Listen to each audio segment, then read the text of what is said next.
Okay, let's get started, ladies and gents.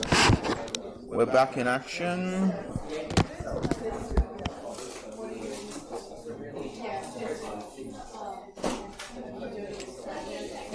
Okay,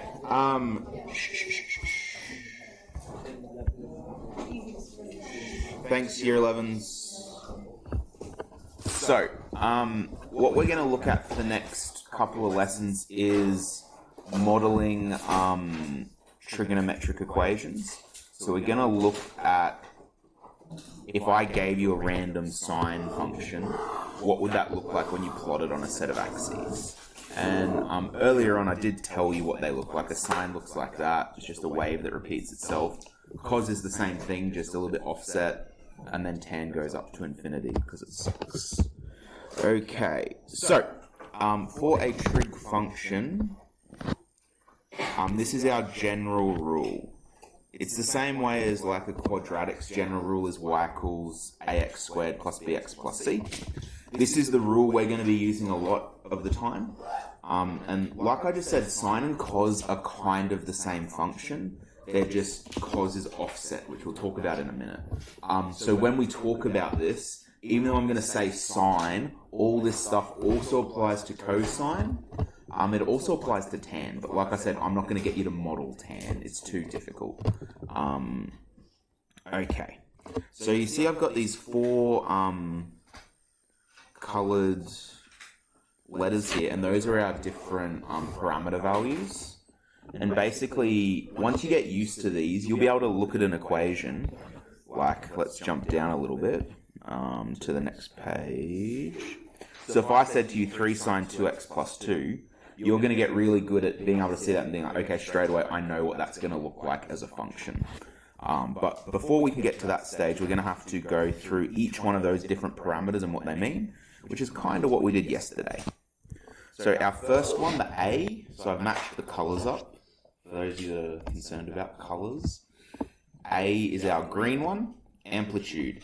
The A value describes the amplitude of the function, so that is how far above and below the median value the equation reaches. A lot of people get caught up on that saying amplitude's the distance between peak and trough. It's not. It's the distance from the middle to the peak and the middle to the trough. So I like to think of amplitude as how far the function stretches away from the middle point. Okay. An A value of 1 means the function will extend 1 unit above or below its median value. So if you have a look at that red line there, where I don't have an A value, that essentially means an A value is 1. There's a little invisible times 1 at the front of that. And that sine function goes up 1, back to 0, down 1, back to 0. If we change that A value to be 2, like this green function here, you see that instead of going up to 1, it goes up to 2, then comes back down to negative 2, back up to 0. The reason it's going to negative 2 and positive 2 is because the middle of our function is at 0. And we're going to look at, there are some times where the middle of your function won't be at 0. And that does affect it. If we had an A value of 0.4, our function would look like this. I don't know, that's probably about 0.4 there. And then down, then it'd go down to negative 0.4, and back up.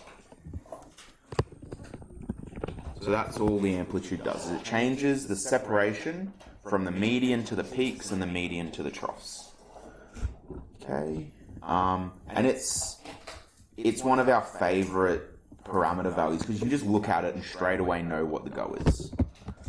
Also, if I had an amplitude of negative, just those peaks, the function would basically flip. The peaks would be where the troughs are, and the troughs would be where the peaks are. So that's all a negative amplitude does. That might be worth saying here. Negative A value flips the function. We did talk about that yesterday.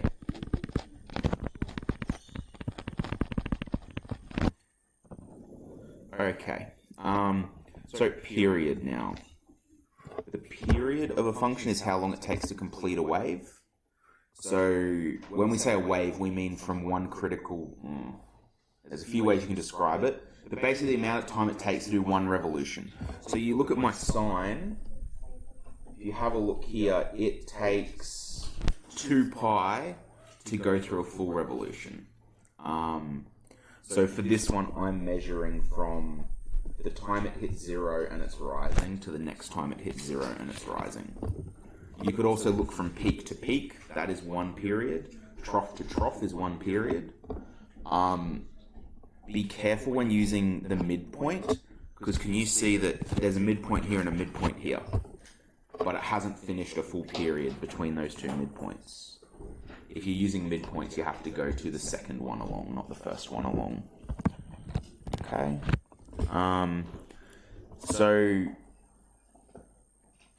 Our B value, so we're talking about the value inside next to that x. It has an inverse relationship with the period. The bigger the B value, the smaller the period. The smaller the B value, the bigger the period. So that inverse relationship is really important. So that's just the same thing. So let's have a look at our example here. We've got our same just basic sine function, sine x. You can see that it takes 2 pi radians to complete a full revolution down there, the red line. But if you look at the blue line, can you see that it goes and completes its first revolution at pi radians? So it is actually halved the period by having a B value of 2. And this is one of the ones where it's a little bit more tricky to find your period. Like, you can't just look at the B value and know straight away what the period is. So we have this rule.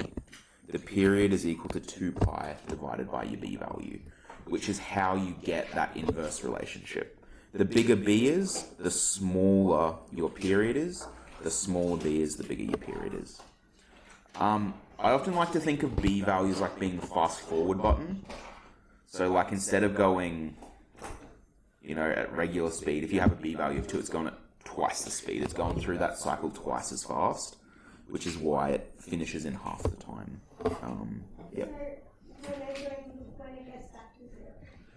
The second time. So you're measuring how long it takes to complete one full revolution.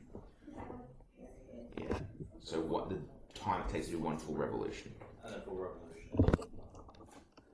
In a regular function, it's 2 pi. In that blue function, a full revolution is pi. If you had a B value of a half, one full revolution would be 4 pi. If you had a B value of 3, one full revolution would be 2 pi on 3, I think. 2 pi on 3. Yep. That's just the rule to find how long the period is. So, okay, let's look at this example here. What's my B value? 2. So let's sub B into that rule there. So the period for this blue function is 2 pi divided by 2, which is just pi. And can you see that that is a period of pi?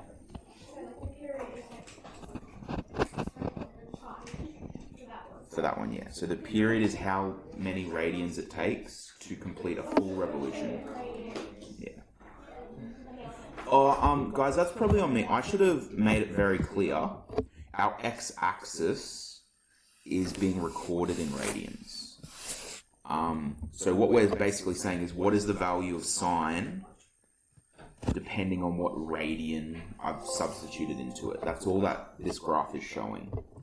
So over time, as my radians increase, let's look at the red line, the value of sine increases till it gets to its maximum, then it starts going down, keeps going down, then back up.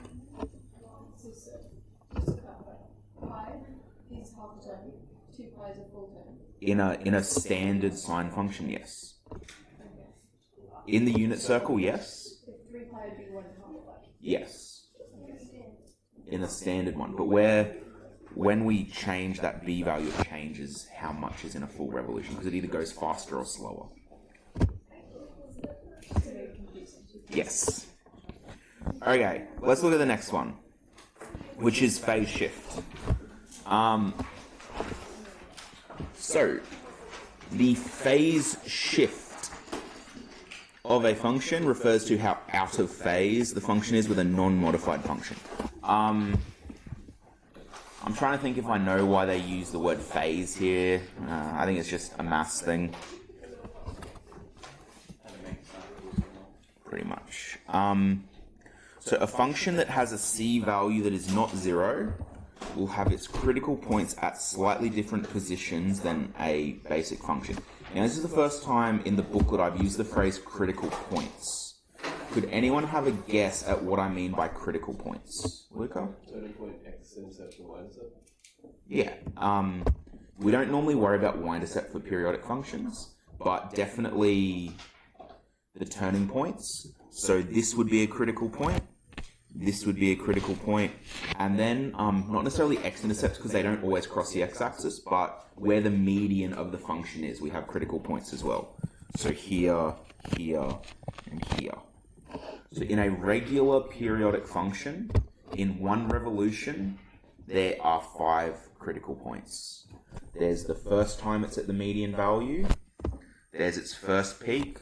The second time it's at the median value, its first trough. And then the third time it's at the median value. Yes? Where I'm going to jump down a second to vertical shift. So vertical shift just shifts the function up or down. So this d value at the end there, that will always be the middle of your function. So in this one it's +1. So can you see on that orange line, the median value of that function is just +1. So yeah, that's all that means.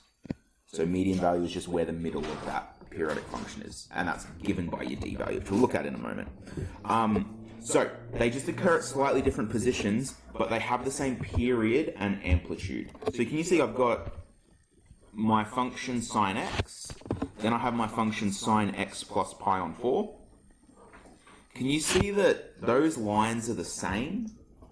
They've just, the blue line's just a little bit to the left.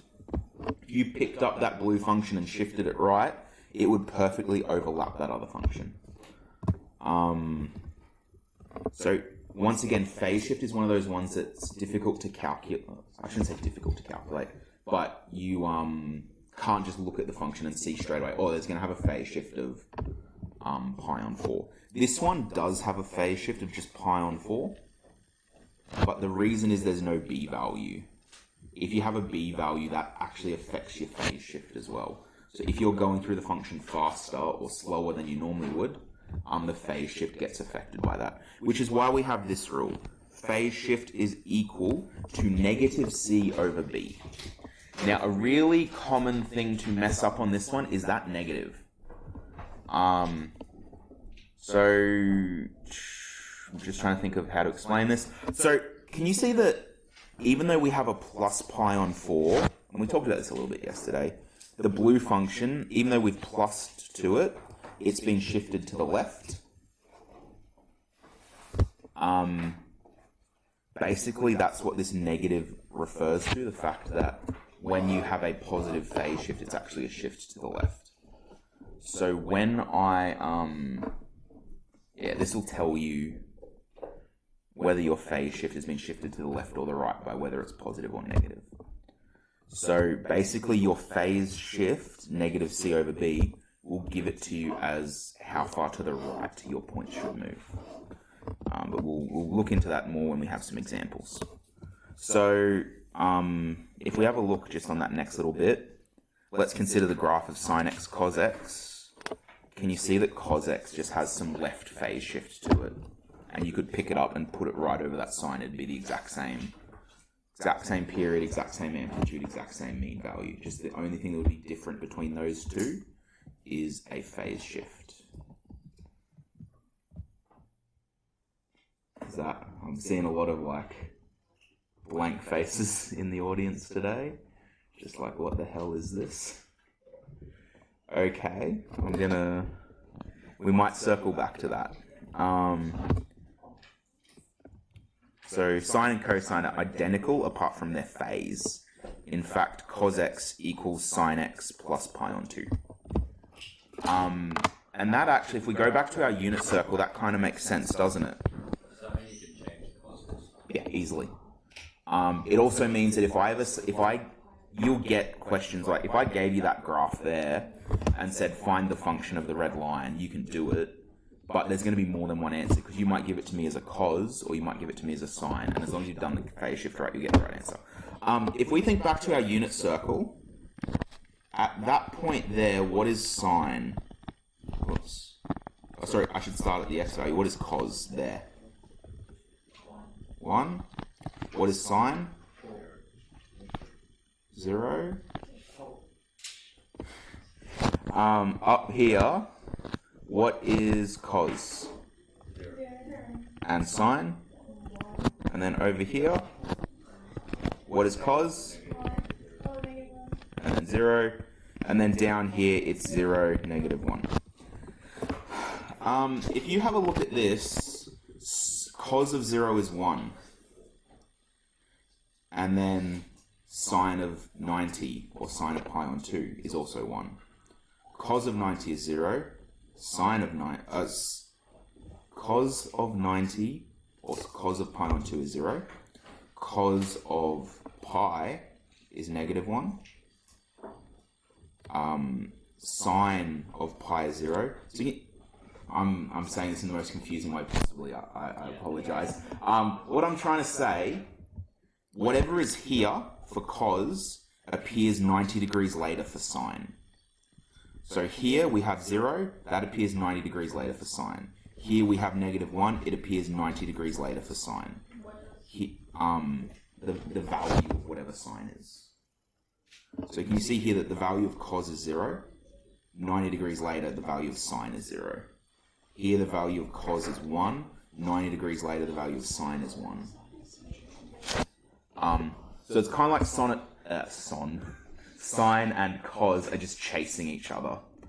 As one goes up, the other's going down, sort of thing. And they're offset by 90 degrees. Okay. So last one, this is another one of the easy ones. You can just read this off your graph. Vertical shift is how far the function's been moved up or down, and it also changes the median value. So vertical shift is simply the y value that acts as the median height of the function. A positive d value moves the median value up, negative d value moves the median value down. So that one's pretty self-explanatory. So let's go over to this next page, where we want to identify the amplitude, mean value, period, and phase shift of the following functions. So let's have a look at this first one, ladies and gents. Y equals 3 sine 4x plus pi minus 2. What's my amplitude? 3. What's my median value? -2. mv equals -2. What is the maximum value that function will go to? Sorry? No. If your median value is -2 and your amplitude is 3, that function will reach up to +1. At the highest it'll ever go is +1. What's the lowest it'll ever go? -5. Because if your median value is at -2, you can go 3 above it and 3 below it. 3 above it is +1, 3 below it is -5. So I'm just going to write that in. I'm going to say the max equals median value plus amp, which is -2 plus 3, which is 1. The minimum is the median value minus the amp, which is -2 minus 3, which is then -5. So those are the ones that you can just look at straight away and sort of get. Those ones aren't too thinky. But let's have a look at period and phase shift, because those ones are trickier. So let's do our period first. Can anyone tell me what's my rule to find the period? 2 pi over b. Okay, and what's my b value? Sure is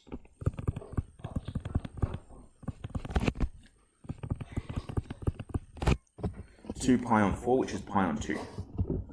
So if I start my function at 0 radians, how long until it has fully repeated itself?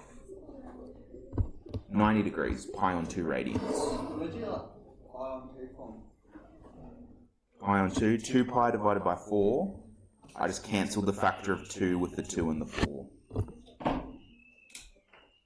Okay, so I'll just repeat that, guys. I've just shown that this function has a period of pi on 2. It repeats itself every 90 degrees. Sure. How many full revolutions would that function do in a regular 2 pi? 4.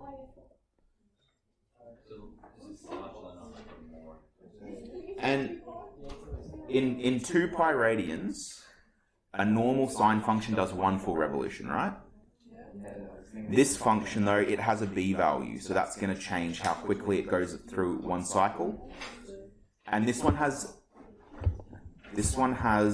a b value of 4, which means that it goes through 4 times as quickly. Yeah. So I'm going to do this really dodgily.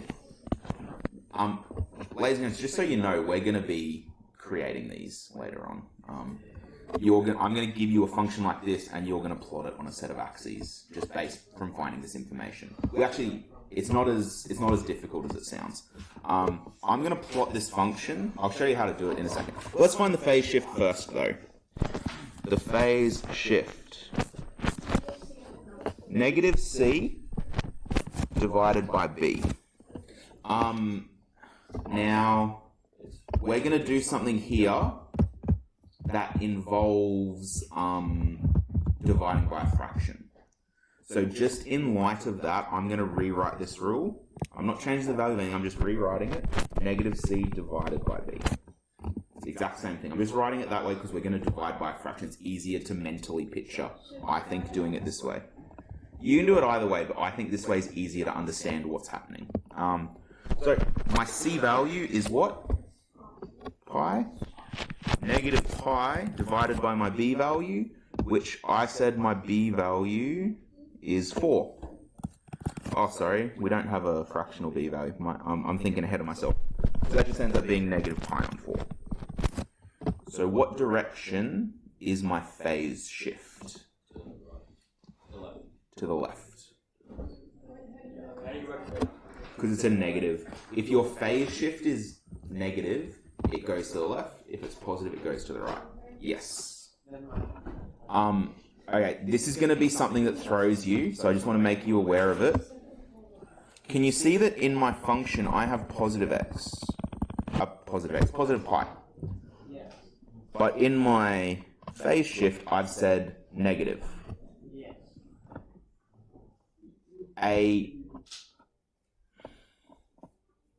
A positive c value means a shift to the left.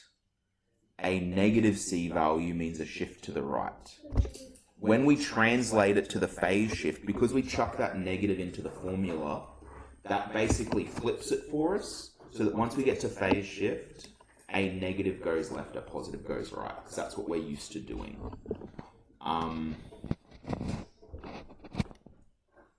That's just something you're just going to have to be aware of. In here, a positive is left.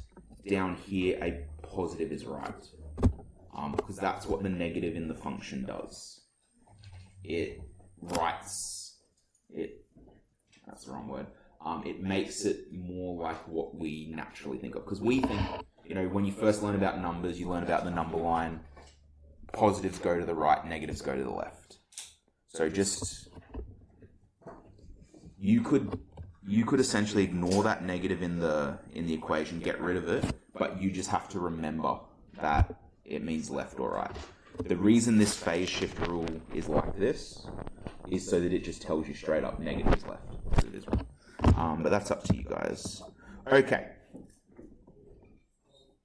I'm going to draw in a regular sine function. Okay. On my x-axis, that's been measured in radians. And my y-axis is just measured in whatever units I'm measuring in. Okay.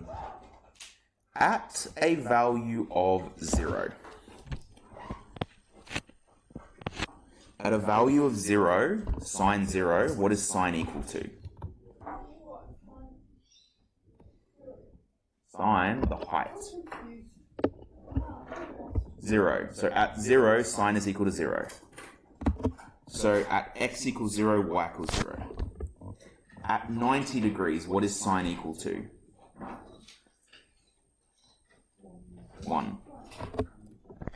So at pi on 2 radians, 90 degrees, my function is equal to 1. Okay, at pi radians, what is sine equal to? 0 again. At 3 pi on 2, so 270 degrees, so the bottom of the circle, what's sine? Yep, negative 1. Ooh, I'm not giving myself a lot of room here. Let me just... So it should be about there. And then at... That should be at 3 pi on 2. And then at 2 pi, what is sine equal to? 0. So what I'm drawing in here is just a regular old sine function. What we do is we draw in a regular one, and then we do a couple of changes at a time to get it to what we want it to be.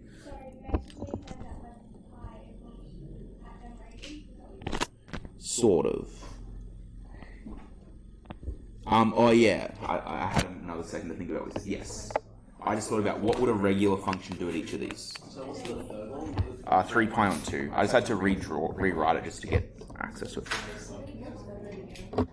Yes. Okay. This is my little axis. What's the third 3 pi on 2. Okay. All I've done is I've looked at what sine x does. So let's say this red line equals sine x. At 0, sine is equal to 0. At pi on 2, it's equal to 1. At pi, it's equal to 0. At 3 pi on 2, it's equal to negative 1. At 2 pi, it's equal to 0 again. Yep. For sine x, that is 100% always the case. What we're going to do, though, is instead of sine x, this time we're just going to do some of those transformations. I'm not going to do this every time, guys. For this question, all it's asking you, we've technically answered the question. All it asked is to find what those A, B, C, and what was it? Like find the median value phase shift and that. We've done that. I'm just showing you why we do it now. So this green one, what I'm going to do now, I'm going to add in the vertical shift and the amplitude. So this time I'm going to add in my A and D values. Those ones are easy and we can do them at once. So this time y, this green line is going to equal... What's our function? 3 sine x. 4? 3 sine x 4x plus 4 Yeah. I'm going to ignore the stuff in the bracket, so I'm just adding amplitude and mean value. 3 sine x minus 2. So I'm not plotting the whole function, I'm just adding in the a and the d to make it a little bit easier. Now, this function, have I changed anything about any of the x values by adding in the a and the d? No, because the only things that the amplitude changes is how far it stretches, and the only thing d value changes is how far up or down it is. It's still going to occur at those same x values, it's just going to have different y values. So, when I change the median value, I have median value of negative 2. Am I still going to be having my function happening along the 0 line? It's going to be happening down here, the middle at least, at negative 2. So this time, at x equals 0, so my radians is 0, instead of being 0, it's going to be negative 2. This is my new median line.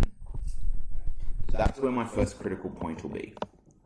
Normally, my next critical point for sine, would that be a midpoint, peak, or trough? So we've just been at a midpoint. It'd be a peak. And what's the maximum value of this function?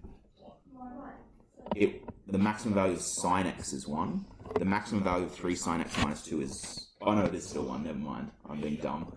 I was thinking about the minimum. So, we'll still go to there. What would be the next critical point of this function? So, don't think about actual numbers. Would the next critical point be a midpoint, a peak, or a trough? It'll be another midpoint. So at pi radians, we're back down to a midpoint. Let's just oh, that can do it too, whatever. So my next point, is it going to be a midpoint, peak, or trough? Trough. So at 3 pi on 2, I'm down to a trough, which is down here at -5. And then my final critical point, midpoint, peak, or trough? Midpoint. So this green line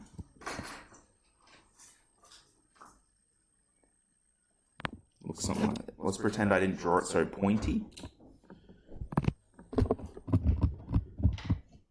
So can you see that I've applied some of the transformation to that function, and it's just made it basically taller and shifted it down. That's all I've done. You could have done that in 2 separate steps, but... the reason I draw the original one is so you can see how I'm changing it. In a real exam, you probably wouldn't. Yeah. It's the maths methods equivalent of training wheels. Okay, this next one, I'm going to add in one of my next transformations. For this one, for blue, I'm going to make it 3 sine x, 3 sine minus 2, but this time I'm going to add in that change in period. So that's going to be 4x. We haven't added in that c value yet. I'm ignoring the c value. So this time I'm just doing it with my a, b, and d values. By adding in that 4, what am I changing? The period? How long does it now take my function to complete a full period? We wrote it down. Pi over 2. So instead of taking 2 pi, my function is now going to finish at pi on 2. It's going to be very little, yeah. So what I'm going to do is, like I said, every period has 5 critical points. Midpoint, at least for sine. Midpoint, peak, midpoint, trough, midpoint. So I'm going to split pi on 2 into 4. So that's going to be my new center point. There and there. So that would be 3 pi on 4. This would be... Wait, no, sorry, I'm being silly. Sorry? So we're changing the period because we haven't done phase shift yet, no. All I'm doing is, okay, what is the new period now that we've put b value of 4 into there? Pi over 2. So what I'm saying is, I have a function that's this big at the moment, but I'm adding a b value of 4. What it's going to do is just going to, and it's going to squish down into that. So if I know that my function now finishes here at pi over 2, all I'm doing is looking at where the critical points happen. So I probably didn't explain that very well. You know, if your function is 2 pi, for a sine value, right in the middle you have a midpoint, don't you? Right in the middle. And right in the middle for 2 pi is pi. But now, right in the middle, instead of going from 0 to 2 pi, we're going from 0 to pi on 2. So right in the middle is pi on 4. And I'm just trying to erase that because you know, whatever, beggars can't be choosers. Pi on 2. So this middle one here is pi on 4. And then the other one's going to be like pi on 8. But whatever, we're going to not really worry about them. So I don't really need to label their angles because I know that normally my periodic function has a beginning and end point. Halfway between is a midpoint, and halfway between those is a peak, halfway between those is a trough. So I'm going to start at this same point, midpoint. My next point, will it be a peak, trough, or midpoint? Peak. And I know that my peaks for this function are up here. My next point, midpoint, peak, or trough? Midpoint, so I'm going to be back down here. And then midpoint, peak, or trough for the next one?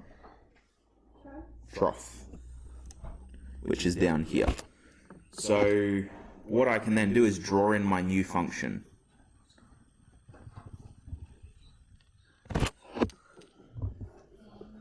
So this is why I did the red line first, Casey, because you can see I have my red line, then I've blown it up with the y transforms, and now I've applied one of the x transforms to squish it. We have not finished the final one. We have not finished the final one yet. I don't know, for this one I might use Galaxy Pen. This one is going to be 3 sine 4x. What was it was plus pi, wasn't it?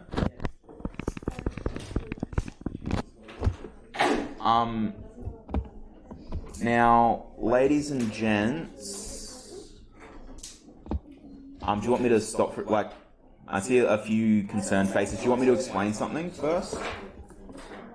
Yep, I'll just wait a second. Sorry, guys. Why don't you do, like, a blue pen and then, like, highlight over the top of it or something?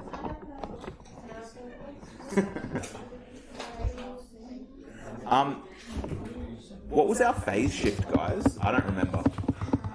Minus pi divided by 4. So negative pi on 4. Well, that's annoying.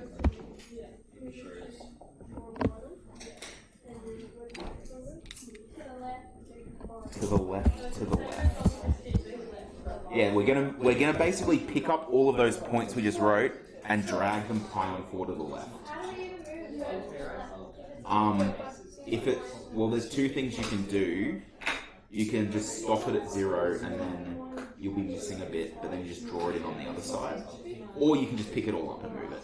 Doesn't really matter. So, Yep. where is my, like, I can't tell where your dots are lining up with, like, what you're lining up with. Okay. So first dot happens at 0. Are you talking about the blue ones? Yeah. Okay. First dot happens at 0. Final dot happens at pi on 2. Okay? Yeah. And just hold up. Let me explain why that is again. So No, I just can't see where they are. I didn't go and calculate what the radians will be. But normally, Leah, we have for sine, we have a midpoint at the beginning, midpoint at the end, and a midpoint halfway through. So I know the new period is pi on 2. So I put a midpoint at 0, a midpoint at pi on 2. And then there's going to be another midpoint halfway between them. So I just drew a dot halfway between those two. And then between those first two midpoints is a peak. So I just drew another line halfway between those two, which is where the x-coordinate of the peak is going to be. And then halfway between that second midpoint and the final midpoint is going to be a trough. So I just drew it like that. Okay, so our phase shift, guys, is negative pi on 4. So what that means is we're shifting every point pi on 4 to the left. So I'm going to start over on the right of my function. So this point here, it's at pi on 2. I'm going to shift it over to here. This point here, pi, whatever that is, it's going to shift over to here. And then this point that was there is going to shift pi on 4 over to there. So it's really hard to see because this is I drew this way smaller than I should have. Yes. It's not letting me zoom in any further. That's the problem. What size is that compared to the rest of the page? Pretty small. Like I just intended to do this just to show you why we do it. I didn't Yeah, I didn't think this through. Basically, all we're going to do is pick up this thing and shift it pi on 4 to the left. Now, looking here, this is pi on 2. That's 0. So pi on 4 is this distance here. Can you see that that is pi on 4? So all we're doing is we're picking up each point and moving it that far to the left. So I'm moving this point that far to the left. This point that far to the left. That original midpoint that I now have another point drawn over the top of, I'm picking it up, moving it. Well, you can't see that at all. Pi on 4 to the left. My next point would be this one, pi on 4 to the left, and then that final point, pi on 4 to the left. Then I'm just going to draw it in. That is not my favorite one of all time, but it's close enough.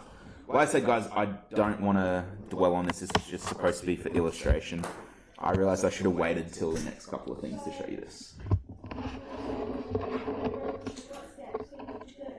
So guys, I first made my red line just regular sin x. Then I applied the a and d parameters. The reason I did that is the y values are easy to figure out. Shifting midpoint, you just pick it up and move it, up or down. Shifting the amplitude, you just stretch it up or down. Really easy to do. You don't have to worry about radians or anything. Then I changed the phase shift. Sorry, not the phase shift, the period. Because that's the next easiest to do. You just either condense it or enlarge it. And the final thing I did was just do the phase shift, which is the most finicky bit. And normally you give yourself way more room than I did to do that. Okay, I'm going to leave that one there because we've gotten lost in the weeds a little bit. All we were supposed to do, reminder, was state the amplitude, mean value, period, and phase shift. So what I just did there is probably like a 4-mark, 5-mark exam question. Like, here's a function, sketch it. Maybe not 4 or 5 marks, maybe 3. 3, maybe 4, depending on how difficult it was. When it comes to the exam, we'll look at these first. It's one of those things where I find it handy to do it, especially when it comes to phase shift and period change. It makes it way more difficult to do it without having it there. If a question in the exam asks identify the amplitude, mean value, period, All you need to do is state those numbers. Yeah. And that's what we're going to do here, guys. Okay, this one, what's my amplitude and what's my mean value? Negative. Which one? Amplitude is -3. I'll say that again because there's some people not listening, and this is a really common mistake. This is a common way to see periodic functions set up. A lot of people are like, oh, A is at the front, my amplitude is 8. No. Amplitude is whatever is in front of your function. So in this case, it's -3, and then the number not attached by multiply is your mean value. So this one has a mean value of 8. So what would the maximum value of this function be, guys? The maximum. 11. What would the minimum value be? 5. This one, I see why you said that, Mac. It tricked you with the negative. Okay, let's find the period. Yep. Because what does the negative in the amplitude do? So if we go back up to that page,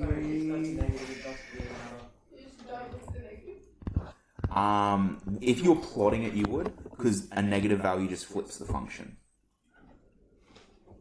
So it's still going to have the same value of peaks and troughs, they're just going to happen in different places. Okay.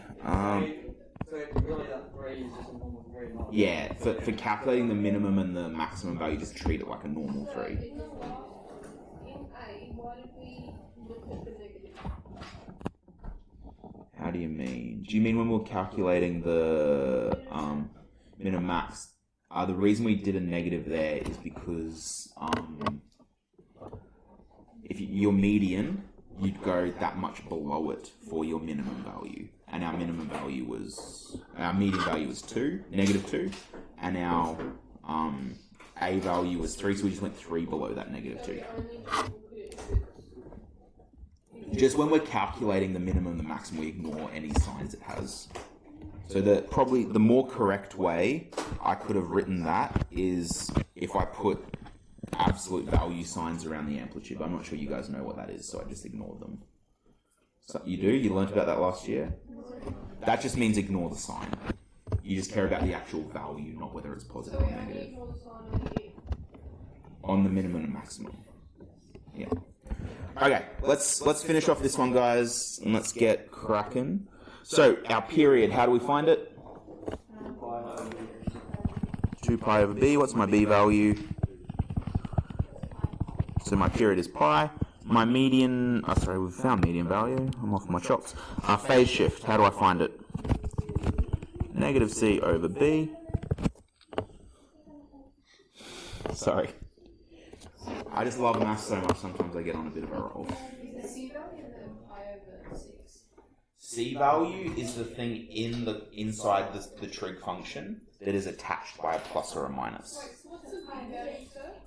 Sorry? Where's the B value? The B value is the thing.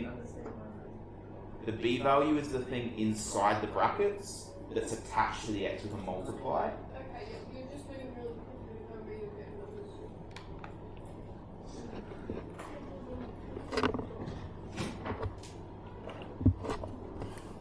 Okay, so for this one, guys, this is what I was thinking of before when I said you're sometimes dividing by a fraction, which can be really annoying. So what is my C value here? Pi over 6. Yeah, negative pi over 6. And I'm dividing that by how many? What's my B value? But then because the pi over 6 has negative already in front of it, Mm-hmm. does it Yeah, that should be, yeah, sorry, I forgot to put the negative in front of it already. So that's a double negative, it will turn into a positive, yeah. Why have you written as negative then? Sorry? Why have you written as negative? Because I have 2 negatives there. So they're going to cancel out in the next step when I resolve them. What's my B value, guys? 2. What's 1/6 divided by 2? 12. So that's just going to end up being positive pi on 12. Is that a pi on 12 shift to the left or shift to the right? That is, yeah, correct. It's to the right.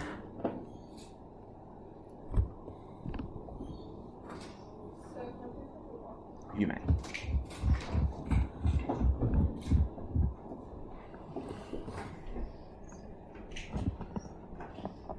Are there any questions on that one, guys?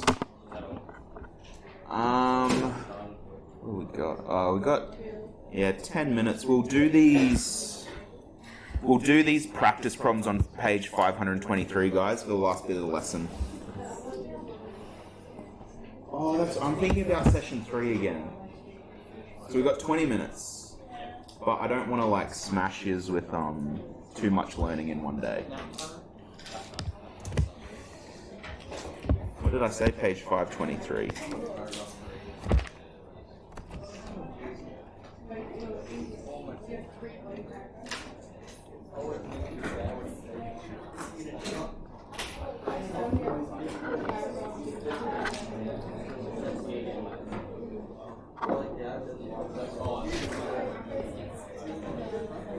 Actually, guys, can I just have your attention up here? If you go to page 523, question 1 is about finding the period and the amplitude, so that's definitely worth doing. Question 2 is a bit, whatever. And question 3 asks you to have a go at sketching some ones. So I do want you to have a go at question 1 and 3. Question 3, they're a lot simpler than the ones I got you to do, so they only have 1 or 2 transformations each. So for the remainder of the lesson, can we have a go at basically question 1 and question 3, and if you're feeling confident, have a go at a couple of other ones. So further on.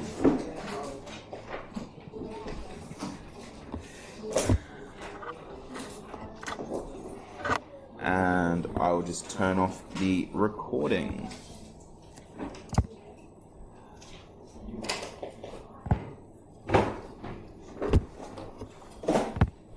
Any second now. There we go. Oh my god.